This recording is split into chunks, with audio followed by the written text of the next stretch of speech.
عليكم ورحمة الله وبركاته.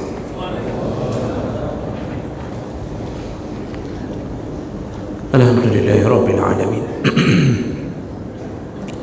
والصلاة والسلام على نبينا المصطفى محمد وعلى آله وأصحابه أجمعين. أما بعد، رب اشرح لي صدري ويسر لي أمري واحلل عقدة من لساني yafqahu qawli. Segala puji bagi Allah, kemudian salawat dan salam kepada Rasulullah, pada keluarga dan seluruh sahabat-sahabatnya. Bapak Ibu jemaah salat maghrib dan Isya yang Allah muliakan insyaallah, kita akan sambung pembahasan kita. Dan ini pembahasan terakhir tentang judul keutamaan ditakdirkan menjadi fakir dan miskin. Di pertemuan yang lalu kita membahas bahawa di antara kemuliaan menjadi orang fakir dan miskin, yaitu Allah telah menentukan bahawa mereka adalah penghuni surga yang terbanyak. Jadi surga itu dipenuhi oleh fakir dan miskin.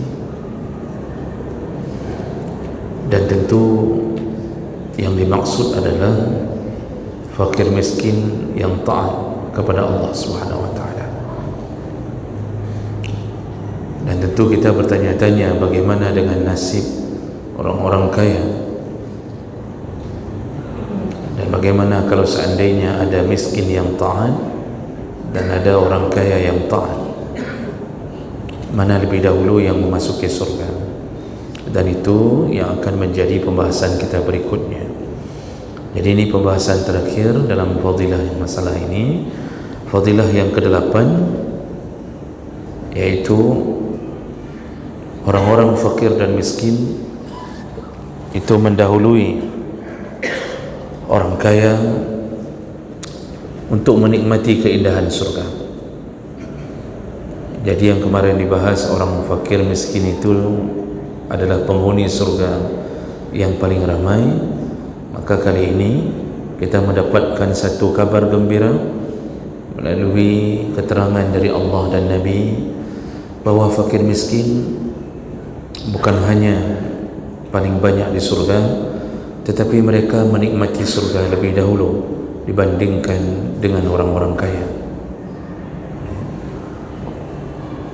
Jadi orang kaya mengantri, orang miskin sudah lebih dahulu berada di dalam surga. Dan sekaligus keterangan ini nanti juga menjadi sebuah kesimpulan bahawa masuk surga itu tidak dimasukkan sekaligus oleh Allah Subhanahu wa taala.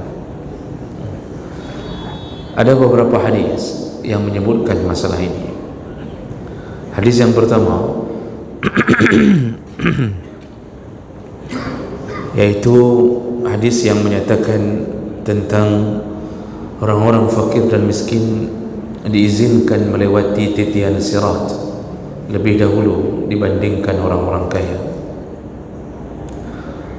Hadis dari Sauban, khadim Rasulullah sallallahu alaihi wasallam.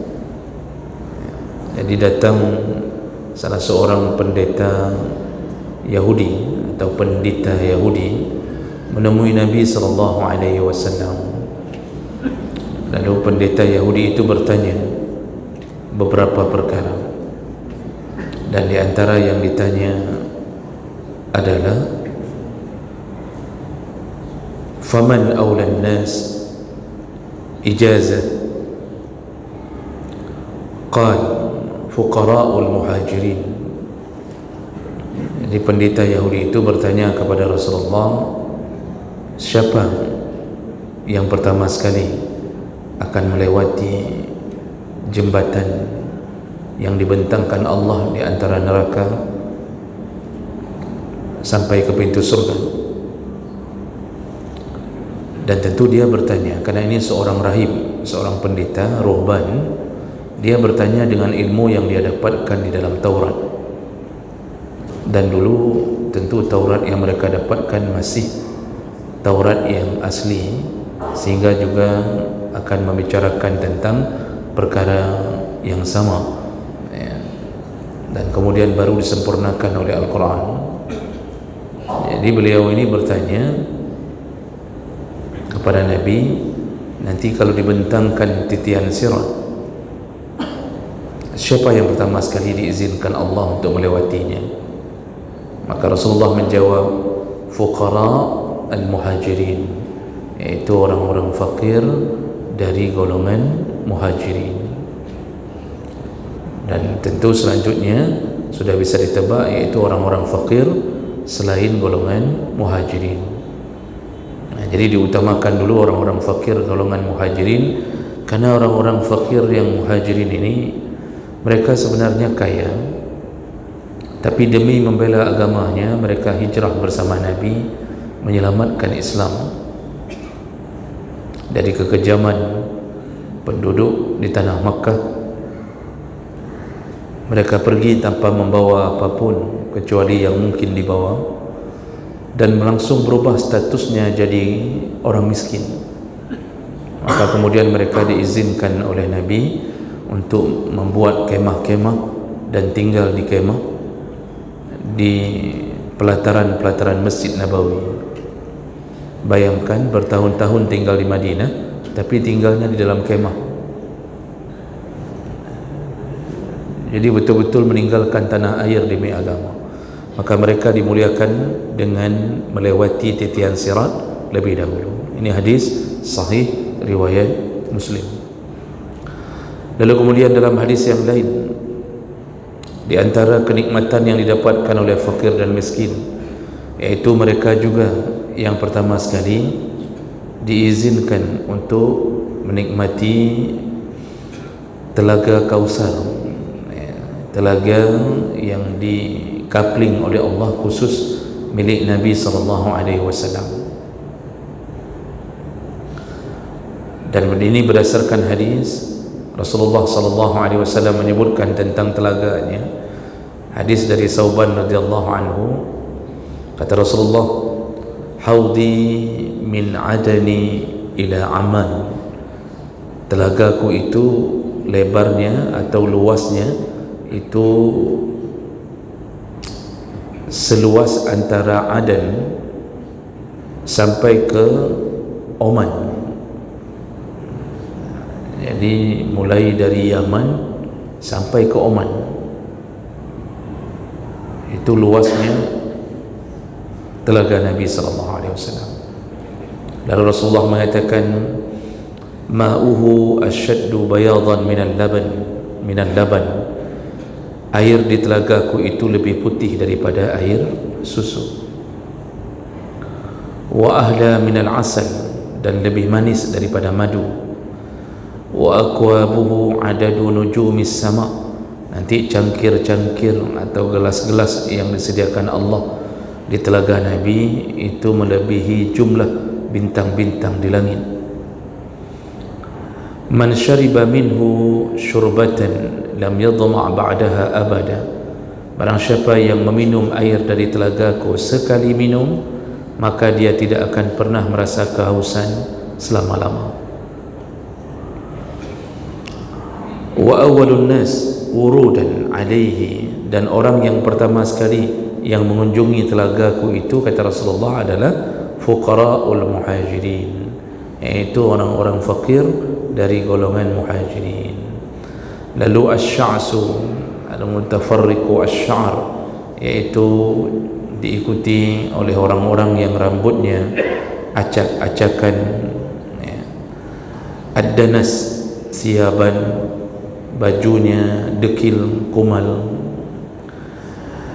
Alladzina la yankihuna al-mutana'iman, dan mereka karena kemiskinannya tidak bisa menikahi wanita-wanita. Jadi mereka maksudnya tak bisa menikahi wanita-wanita yang hidup dengan kemewahan. Jadi otomatis yang dimaksud adalah ya yang mau dengan mereka tentu hanya wanita-wanita yang sama-sama miskin. Jadi berharap putri raja itu bagaikan mimpi di siang bolong bagi orang-orang ini.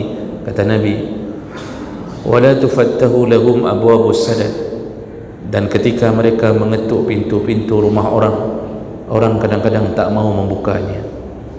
Nah, jadi yang dimaksud oleh Nabi adalah yang pertama sekali mengunjungi Telaga Al-Kautsar diizinkan adalah orang-orang yang hidupnya di dunia ditimpa kefakiran dan kemiskinan, dan di antara mereka golongan pertamanya adalah orang-orang fakir dari golongan muhajirin. Jadi begitu banyak janji Allah kepada orang-orang muhajirin ini. Namun walaupun begitu, dalam banyak ayat Allah menyebutkan muhajirin akan masuk surga, begitu juga dengan penolong muhajirin, yaitu kaum Ansar. Jadi Allah hargai, Allah berikan kabar gembira kepada orang-orang Ansar yang juga menolong muhajirin. Bayangkan Bapak Ibu, Ansar itu tak berjuang bersama Nabi di Makkah. Yang berjuang bersama Nabi di Makkah itu muhajirin selama 13 tahun, menahan semua kekejaman, penderitaan, dibunuh, disiksa ketika mereka masih minoritas. Datang ke Madinah, orang-orang Ansar menolong mereka, menyediakan tempat, mencarikan mereka pekerjaan, lalu menawarkan wanita-wanita untuk dinikahi. Jadi kebaikan kaum Ansar itu juga menyebabkan mereka masuk surga bersama muhajirin. Dan tentu ada kelebihan-kelebihan muhajirin dibandingkan Ansar. Makanya 4 khulafa Rasyidin, Abu Bakar, Umar, Utsman dan Ali, itu ketika dari awal pemilihan siapa yang menjadi khalifah setelah wafatnya Nabi, hampir-hampir orang Ansar memilih diri mereka. Jadi kalau kita baca riwayat sejarah itu, setelah wafat Nabi, orang Ansar berkumpul karena itu berada di Madinah dan mereka menganggap bahawa tanah Madinah mereka lah yang mendudukinya. Mereka berkumpul untuk memilih calon pemimpin, mengusulkan calon pemimpin di kalangan orang Ansar. Begitu diketahui oleh Abu Bakar, Umar segera didatangi, dan Abu Bakar kemudian mengatakan kelebihan-kelebihan orang-orang muhajirin, terutama dari kaum Quraisy yang lebih dahulu memeluk Islam. Setelah ditenangkan oleh Abu Bakar, barulah orang-orang Ansar mengetahui kedudukan mereka, bahwa mereka tetap tidak sebanding dengan perjuangan muhajirin. Oleh kerana itulah semenjak itu khalifah tidak pernah dari kalangan Ansar, semua dari kalangan muhajirin. Jadi kalau bahasa kita apa, mandum yang je ke kecil urung tamang. Jadi muhajirin itu kan orang masuk tu, yang asaluk siapa apa? Ansar. Semua yang jadi pemimpin waktu itu orang masuk. Ya, itu mungkin sampai sekarang kalau mau maju kampung, ya pak kecilnya dari orang masuk. Begitu kira-kira. Sayangnya hari ini orang Ansar sudah beri contoh kebaikan mereka, dihargai surga. Anehnya di kita ada orang-orang yang masuk ke kampung kita, ya, walaupun sudah tinggal 60 tahun, 70 tahun, sudah beranak cucu, bahkan sudah kahwin berapa kali, tetap dianggap orang masuk. Jadi keluarlah kalimat-kalimat asolu, itu orang dalam, itu keluar kalimat buaya masuk, buaya kerung. Bagaimana itu disebut Pak? Buaya masuk dedeng-deng, buaya kerung dedeng-deng, buaya damang menumpak rezeki. Ya, jadi buaya, pokoknya cerita tentang buaya. Ya. Jadi buaya yang di dalam itu tidak ada kerja. Sekarang buaya masuk banyak kerjanya. Itu istilah menyindir orang masuk. Padahal dengan kita menyambut tamu yang datang ke kampung kita, itu adalah perbuatan orang Ansar, dan bahkan hampir merata di mana-mana kampung kalau banyak orang masuknya, itu kampungnya maju. Itu secara psikologinya begitu. Nah, jadi muhajirin ini punya kelebihan-kelebihan sampai mereka miskin pun dihargai Allah. Sampai Nabi berjanji yang pertama sekali dikunjungi telaga beliau oleh orang-orang yang fakir miskin dari kalangan muhajirin dan berikutnya orang-orang miskin secara umum. Lalu kemudian berikutnya perjalanan orang-orang fakir miskin ini terus bertambah-tambah kegembiraan mereka karena ternyata mereka lah yang lebih dahulu masuk ke dalam surga. Berdasarkan hadis dari Abdullah bin Amr, Rasulullah sallallahu alaihi wasallam berkata, "Hal tadruna awwala man yadkhulul jannah min khalqillah?" Tahukah kalian siapa pertama sekali orang yang akan memasuki surga dari kalangan makhluk Allah? Qalu, para sahabat menjawab, Allah wa rasuluhu a'lam. Hanya Allah dan Rasul yang tahu. Ini diantara adabnya para sahabat, yaitu ketika ditanya Rasulullah, mereka tak berusaha mendahului Rasulullah, kecuali mereka betul-betul ditanya untuk mendapatkan jawaban. Maka mereka menjawab dengan adab, Allah dan Rasulnya yang tahu. Lalu Rasulullah mengatakan, awwalu man yadkhulul jannah min khalqillah, orang yang pertama sekali dimasukkan surga dari kalangan makhluk Allah adalah al-fuqara, yaitu golongan orang-orang fakir.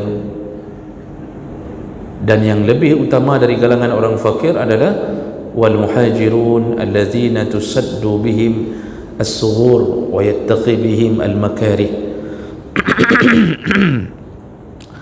wa yamuta ahaduhum hajatuhu fi sadrihi la yastati'u laha qada. Jadi Rasulullah mengatakan di antara orang-orang fakir yang pertama sekali masuk adalah golongan fakir dari muhajirin yang dulu di dunia mereka susah mendapatkan makanan, lalu mereka mengalami kesulitan hidup, dan mereka kadang-kadang meninggal dalam keadaan banyak sekali keinginan-keinginan di dunia yang tidak terlaksanakan. Hadis riwayat Ahmad dengan derajat yang sahih. Jadi Rasulullah menggambarkan keadaan orang miskin dulu susah dapat makanan, kemudian ketika mereka hidup penuh dengan penderitaan, dan kemudian ketika mereka berangan-angan menginginkan sesuatu, mereka tak bisa memenuhinya sampai mereka meninggal dunia. Jadi pupuslah sudah semua harapan di dunia, tapi Allah kemudian menghargai mereka dengan memberikan izin bahwa yang masuk surga lebih dahulu adalah orang-orang fakir dan miskin, dan terutama dari golongan muhajirin. Dan ini dikuatkan dalam hadis dari Abi Hurairah radhiyallahu anhu.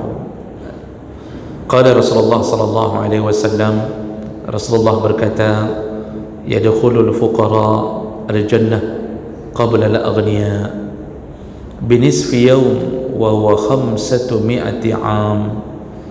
Orang-orang miskin, orang-orang fakir masuk surga lebih dahulu dibandingkan orang-orang kaya. Jadi lebih dahulu orang-orang miskin dibandingkan orang-orang kaya. Berapa lama jaraknya? Binisfi yaum, yaitu setengah hari.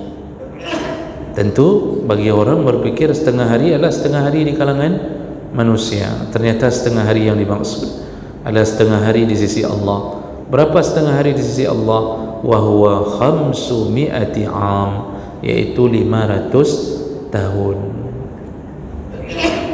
Jadi 500 tahun orang-orang miskin sudah berfoya-foya dalam surga, barulah orang kaya masuk surga.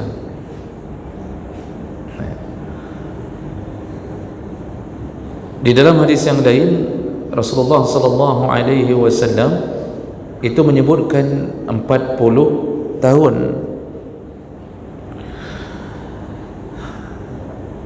Jadi ada 3 orang, jaa salah satu nafarin ila Abdullah bin Umar bin Amr bin As. Jadi ini hadis dari Abu Abdurrahman.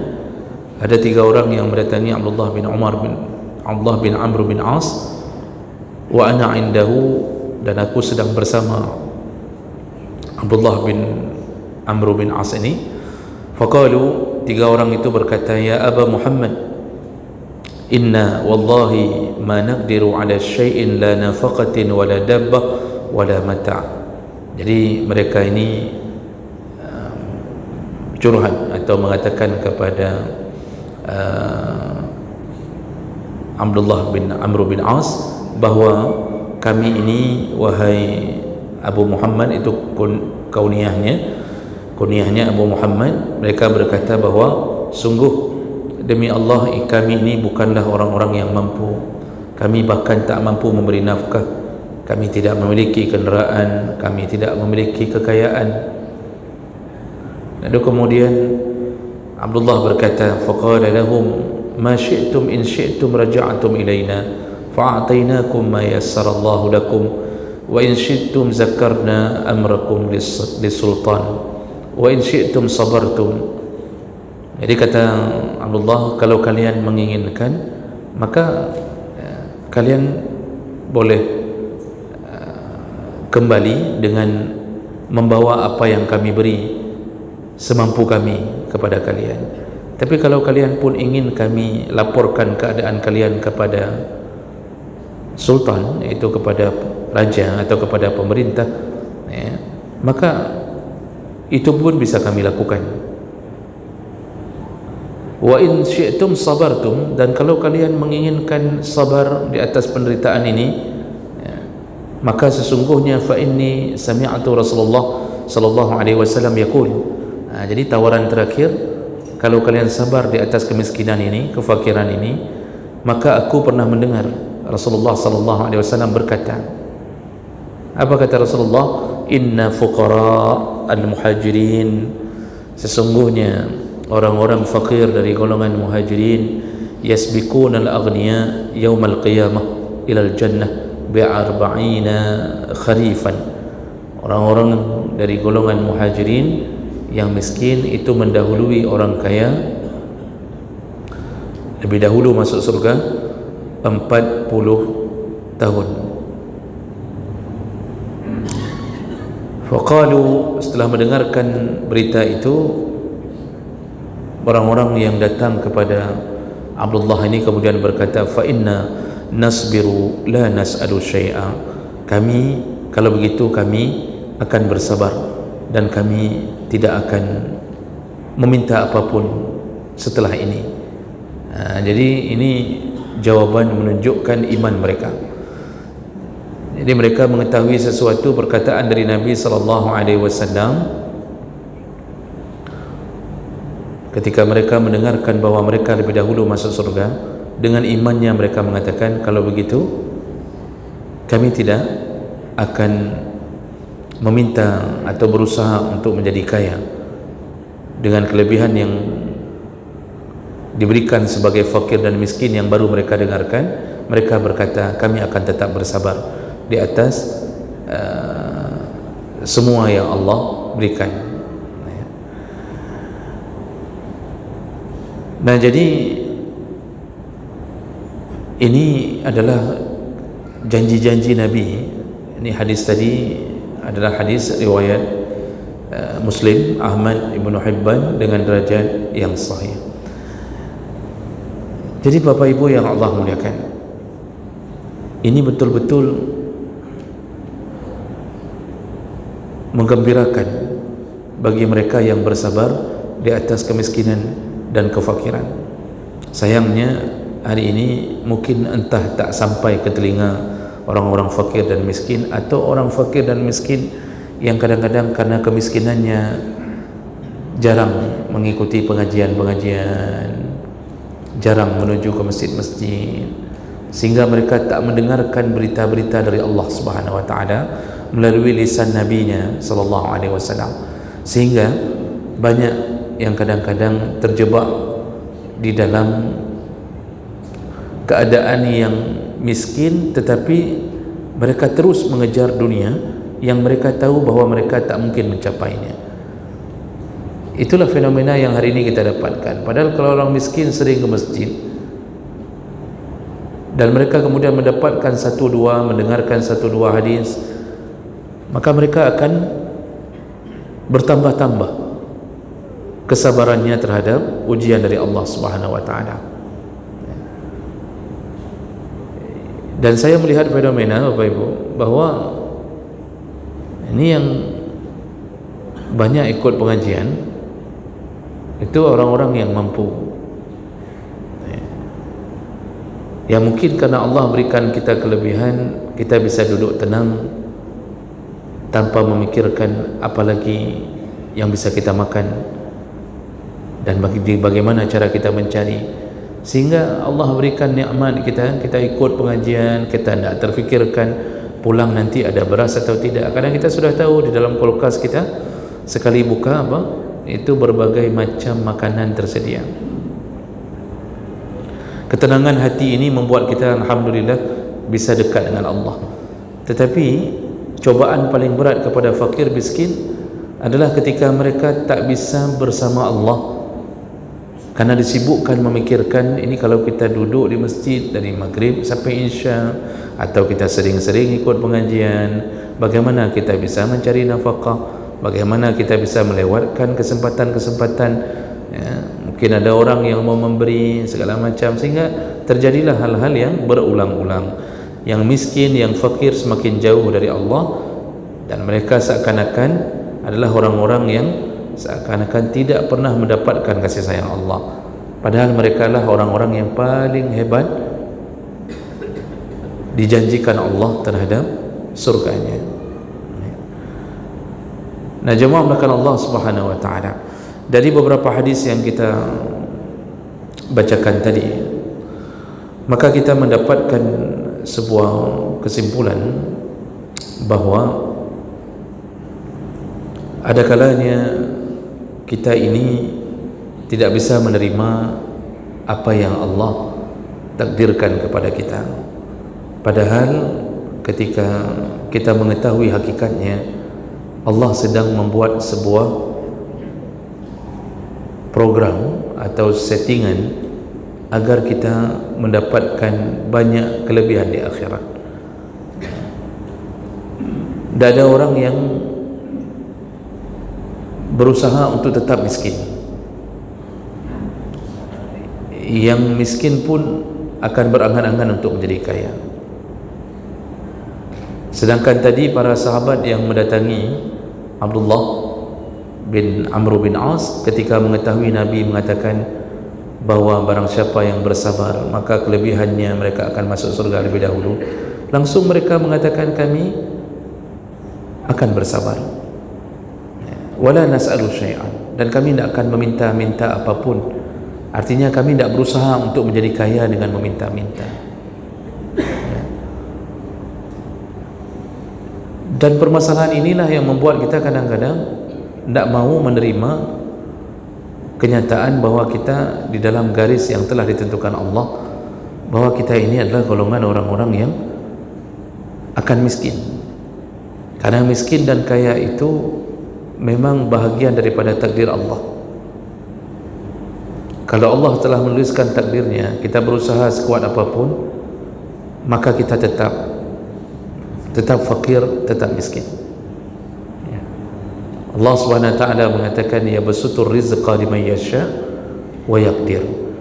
Di antara kita ada yang ditakdirkan menjadi orang kaya, diperluas rezekinya, begitu mudah dapat rezeki, mudah sekali. Jadi ini bahagian yang Allah takdirkan. Tapi di sisi lain Allah katakan wa yaqdir, di antara kita juga ada yang dipersempit rezekinya. Kita ini hidup di antara dua tahapan ini. Ketika Allah menakdirkan kita menjadi orang kaya, maka mudah bagi Allah untuk membuat semuanya begitu sempurna. Ketika Allah menakdirkan Nabi Sulaiman menjadi salah satu raja yang terkaya, maka bagi Allah mudah sekali menundukkan semua alam untuk tunduk kepada Sulaiman. Sampai bangsa jin pun ditundukkan oleh Sulaiman. Binatang pun semua tunduk dengan keinginan Nabi Sulaiman. Itu kalau Allah sudah menakdirkan sesuatu. Makanya kita ini kadang-kadang heran, Pak. Kita ini kok begitu mudah dapat rezeki. Bahkan ada yang tidak mengenal dunia kemiskinan sama sekali. Kakeknya kaya,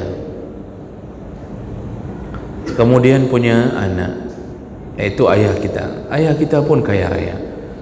Karena harta yang ditinggalkan kakek itu luar biasa, bahkan bisa meneruskan perusahaan-perusahaan besar yang ditinggalkan si kakek. Ayah kita kaya, lalu kita juga ternyata mewariskan urusan itu. Jadi terus bergenerasi adalah generasinya orang-orang kaya. Maka orang-orang mengatakan itu mereka itu ayahnya, kakek-kakeknya itu memang orang-orang kaya.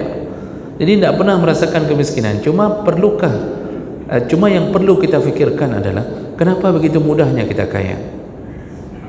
Jadi orang kaya itu karena kekayaannya dia akan mencari istri dari kalangan orang-orang yang kaya.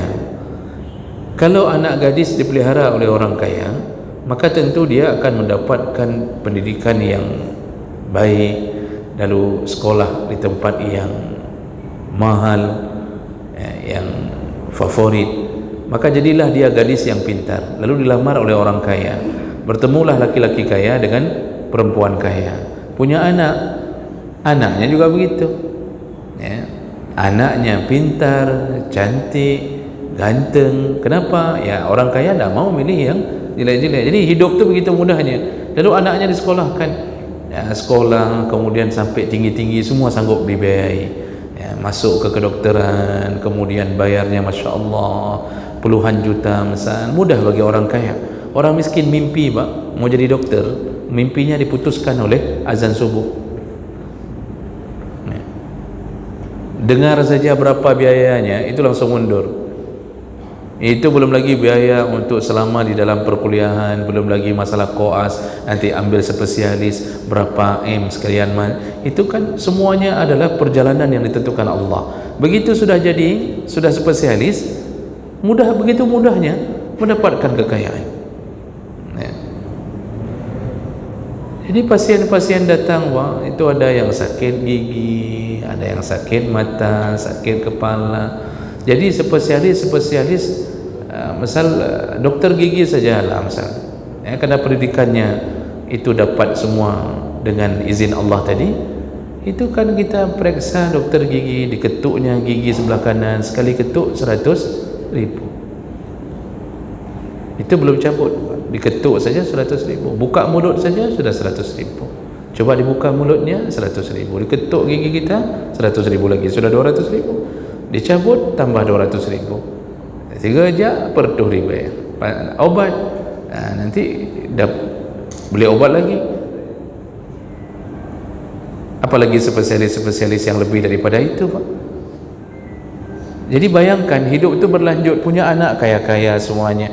Begitulah takdir Allah. Jadi jangan pikir bukan kita ini yang mencari, tak, Allah yang memberikan itu. Nah, sebagian yang lain kehidupannya dalam lingkaran kemiskinan. Kakek miskin, punya anak karena tidak sanggup disekolahkan, cuma tamat SD, nanti ada yang kadang-kadang kerjanya di sawah, lalu kemudian menikah juga nanti dengan sesama gadis yang sudah terjemur di sawah, jadi artinya kulitnya sudah tak putih lagi. Mau melamar anak orang kaya juga tak berani. Waktu dikasih tahu jumlah maharnya saja langsung pingsan di tempat. Akhirnya hidup laki-laki miskin menikah dengan perempuan miskin. Lalu kita mulai berpikir, kok bisa begini? Kenapa tidak bisa berubah? punya anak berulang lagi karena sama-sama miskin Pak, berulang lagi, dan kita sudah berusaha agar anak kita dapat pendidikan yang lumayan hebat, ternyata akhirnya ujungnya tak mampu juga, tamat SMA, kemudian dia berusaha untuk kerjanya cuma sebagai pegawai honorer, gaji 3 bulan sekali 300.000, yang isi rapor pegawai honorer, guru honorer, yang disalami sama anak-anak guru PNS, Pak? Kerja siang malam, nanti yang disalami sama anak-anak, kemudian dikasih hadiah sama anak-anak, itu ke guru honorer apa ke guru PNS-nya? Ke guru PNS-nya dikasih Pak, kado-kado guru PNS, yang ngisi-ngisi siang malam itu guru-guru honorer. Begitulah kira-kira modelnya. Jadi hidup itu tidak berubah-berubah, ya. Jangankan untuk jadi PNS, P3K pun tak mungkin. Jadi terus dengan gaji 1,5 juta, anak ada 5, ya. Berlanjut terus tuh, anak-anak kita juga begitu. Maka inilah semua takdir Allah, dan jangan mengira bahwa kita terhina dengan kemiskinan itu. Kalau kita mengetahui dalil-dalil yang telah kita kabarkan dari Allah dan Nabi di dalam 8 pertemuan yang telah kita lakukan, sungguh 8 keutamaan ini, Masya Allah, betul-betul menjadi sebuah berita gembira kepada fakir dan miskin, ya. Jadi kalau boleh kita berikan kalimat terakhir, berbahagialah menjadi fakir dan miskin, dan berhati-hatilah kita yang terlalu kaya kalau seandainya tidak diiringi dengan rasa syukur kepada Allah Subhanahu wa taala. Maka jangan sampai kekayaan kita bawa mati. Artinya kita mati, kekayaannya tinggal, tapi berusahalah agar kekayaan kita ikut bersama ke dalam surga nantinya. Nah, ini yang bisa kita kabarkan selama sudah 8 pertemuan tentang fadilah dan keutamaan orang-orang menjadi fakir dan miskin. Baik, saya rasa karena waktu kita sudah habis, kita cukupkan. InsyaAllah di pertemuan yang akan datang kita masuk ke judul yang baru insyaAllah. Demikian, subhanakallahumma bihamdik, asyhadu an la ilaha illa anta, astaghfiruka wa atubu ilaik. Wassalamualaikum warahmatullahi wabarakatuh.